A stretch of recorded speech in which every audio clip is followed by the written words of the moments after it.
There's this moment when you go out with a woman, whether she's someone you know well or someone you're dating. It's not like a conscious thought, more like a vibe she picks up on. She's wondering, am I taking the lead here, or is he leading the way? Because let's be real, what really attracts a woman is being with a guy who's strong, dominant, and, masculine. Now the question is, how do you show that dominant masculine energy? That's what we're diving into today. I want to share with you 5 traits. 5 ways to really show that dominant energy when you're hanging out with a woman. Because let's be honest, that's like one of the most attractive things you can put out there for a woman. Now, when I'm chatting with my buddies or explaining this whole concept to someone who might not quite get it yet, here's the deal. Being masculine isn't about fitting into some stereotypical alpha mold. It's not just about looking all tough like a bodybuilder or a biker. I mean, I get it. It can be confusing. I was confused too when I first heard about it, and judging by the comments I get, a lot of guys are in the same boat, especially when people see some dudes who might seem a bit softer in their facial features. They jump to conclusions, right? Label them as beta instead of alpha males. But here's the real deal. I've seen plenty of guys who look all tough, big with tattoos and everything, but when they're with a woman, crumble. It's like they turn into little boys shedding tears into their beer. So being masculine is not just about the exterior. It's not about looking the part. It's about the vibe you throw out there. It's about the mindset you bring to the table, especially when you're dealing with women. Now here's another thing I always mention to really drive this point home and paint a clear picture. Think about 2 animals for a second, like a kitten and a tiger. Ever wonder why the tiger commands more respect? It's pretty straightforward.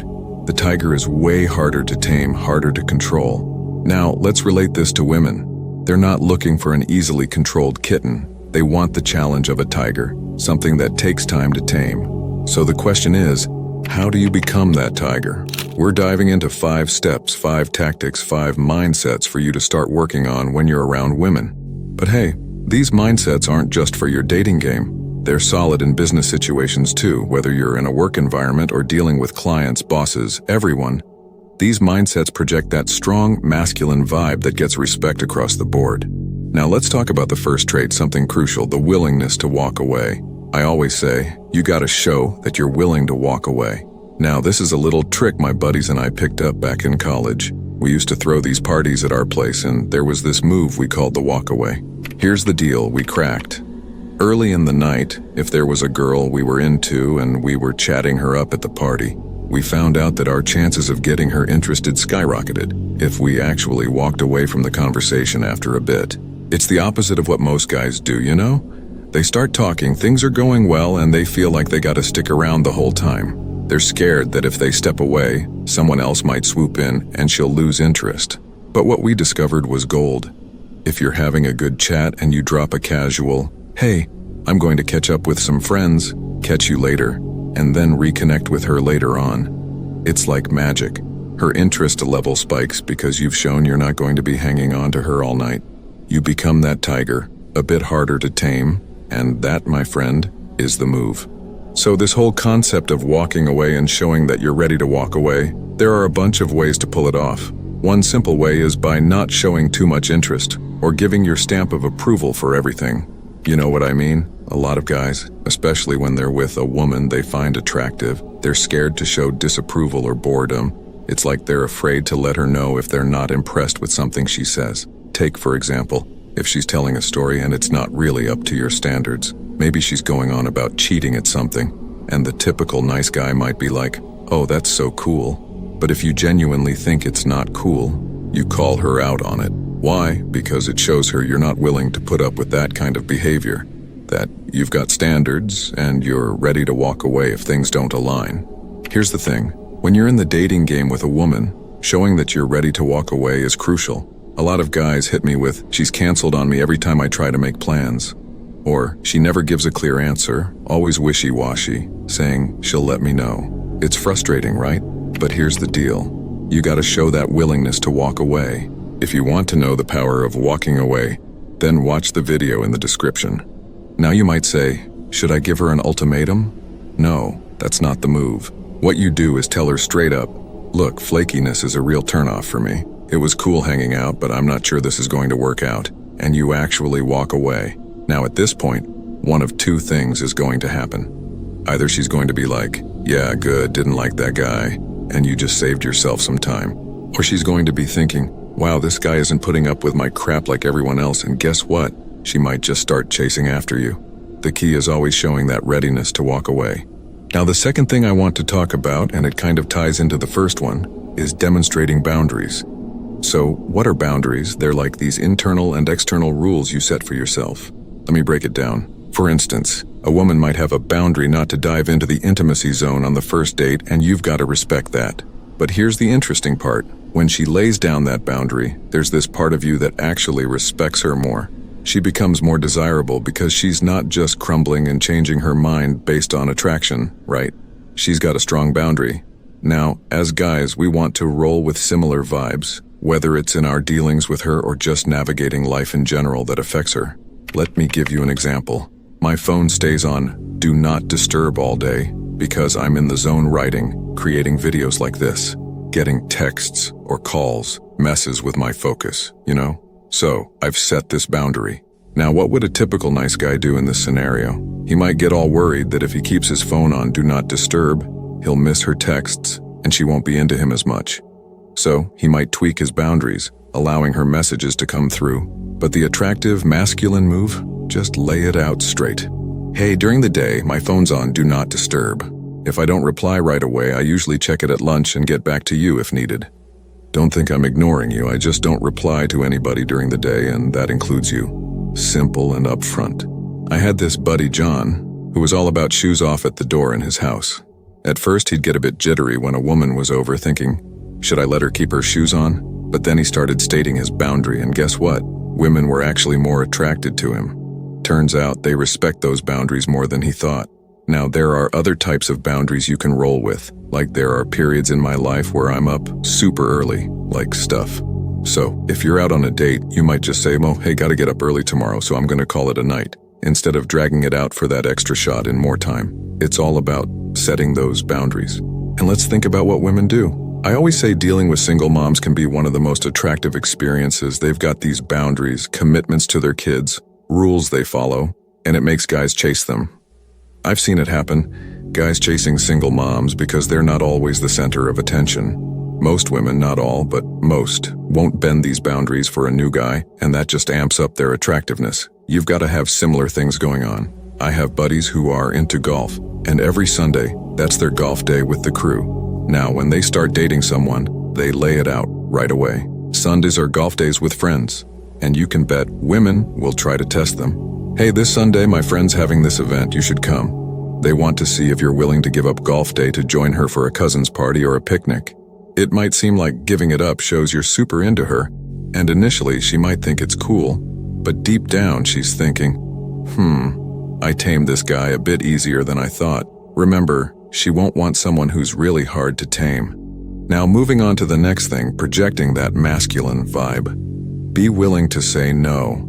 I always say the most attractive word you can toss out there to a woman is no. Let me say it again for emphasis. The most attractive word you can say to a woman is no. I've seen it play out with guys, and let me share a story from my time waiting tables, working with a bunch of young women. Great way to meet people, you know? There was this dude, Ali, and he had a reputation. You could swap shifts, right? So let's say I was scheduled for a Friday night, but I wanted it off. I could ask a coworker to cover for me. Now, girls knew Ali couldn't say no. They'd go up to him, flirt a bit, and say, hey, I have to work New Year's Eve. Can you cover for me? Ali, being Ali, would be like, oh, New Year's Eve? I have plans. But with a touch and a plea, he'd end up signing up for the shift. He thought he was scoring points, but in reality, not so much.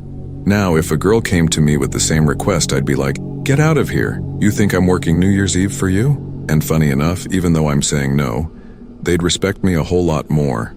Saying no, my friend, that's the move. Female friends pull this move too, you know? If you've got a female friend who's always known she's got some kind of power over you, and then you start dating someone new, she'll pick up on it. Suddenly she turns up the flirtation and tries to steer you away from that new girl. She'll be like, hey, why don't we go somewhere tonight? And if you're kind of into your female friend and not so sold on the new girl, you might think, oh, she's getting jealous. I better seize this chance to hang out with her instead. But guess what? By doing that, you're giving her exactly what she wanted. The real power move here is saying no. I actually have plans tonight, but maybe another day. When you drop a no, you're showing you're firm in your decisions, comfortable in your energy and masculinity. No amount of batting eyelashes is going to make you change your mind. That's where the real strength lies. This also ties into favors and all that, you know? Imagine you're out at a bar hitting it off with a new girl and she's like, "Oh, I gotta go do something. Can you hold my bag for a second?" Now, 20 minutes later, there you are, stuck holding her bag like a fool. Well, reality check, just say, "Hey, I'm not going to hold your bag. I'd love to keep chatting when you get back, but I'm not playing bag holder." She's going to respect you more. I always think about it like this. Would you do it for your friends? If your buddy asked you to hold his umbrella all night at a bar, you'd probably be like, "No, not happening, dude." Now, if a cute girl asks the same and you say, "Sure," now you're stuck with her umbrella all night.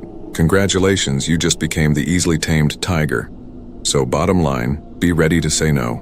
Let's dive into the next one. And actually, the next two kind of go hand in hand, and I'm going to roll through these together. The first one, let's call it approval honesty. Yeah, approval honesty might be the name for it.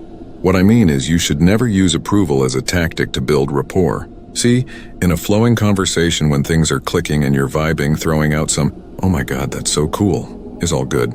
You're in the groove. But here's the deal. A lot of guys mess up early on. They sit down for a date or they're just getting to know a woman, and right off the bat, they start dishing out instant approval, thinking it's going to amp up their attractiveness. In reality, it just shows you're a tiger she can easily tame. You don't have to jump in with, "Oh, that's so cool that you do that," or, "Yeah, I love those shoes." Take a step back, chill, be more the judge. Like, "Tell me more about that." Let her put in a little effort to impress you or earn your approval. That's the game plan. Let's break down this whole idea of taming a tiger. It's not an instant gig, you know? Taming a tiger takes time and effort. The more she puts in, the more respect she's going to have for you as a guy. Building on that, here's a tip. Don't be constantly qualifying yourself. So imagine you're in a chat and the topic sways to her ex-boyfriend. She's like, "My ex was so annoying, always glued to football on Sundays. I never got any time with him." Now there's always that guy who jumps in trying to qualify himself like, "Oh, I'd never be like that. My ex used to watch the show and it was so annoying." Problem is when you do that, you're kind of dropping your own value in her eyes. We tend to do it in various ways, agreeing with everything she says or consciously trying to showcase traits we think will impress her. Like, "Oh, I love to travel too. I've got this awesome work schedule tailored for travel." Why are you tossing that into the mix? Because you think it's going to qualify you in her eyes. Here's the real deal. A masculine move is letting her fit into your expectations. It's not about overpowering her, it's about being solid in what you genuinely like. I'm all about women who stick to what they like. I don't want someone faking interest to impress me or ditching their plans for me. I want a woman with boundaries, someone who can say no and someone who won't stick around if I'm treating her like crap. It's not about dominating, it's about mutual respect. You've got to treat yourself in a way that she respects just as much as you respect her. You know, one piece of advice I throw out there for the guys is this: the whole idea of disqualifying yourself. It might sound like a tactic, and sometimes it is, but it's also just something I do. So picture this. A woman says something like, "I can't deal with messy guys, and truth be told, you're a bit of a slob." What I do is just casually drop, "Well, you might as well cross me off the list, 'cause I'm a slob, no doubt about it." Disqualifying myself right there. Let's say she's all about that feminist vibe, talking about workplace equality and such, and maybe that's not your vibe. Just say it straight up. "Man, I'm totally old school. I want a wife who has dinner on the table when I come home, massaging my feet and all."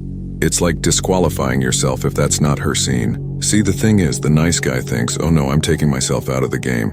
But reality check. You've become way more intriguing to her. Why? Because you're not desperately seeking approval. You're not afraid to risk losing it.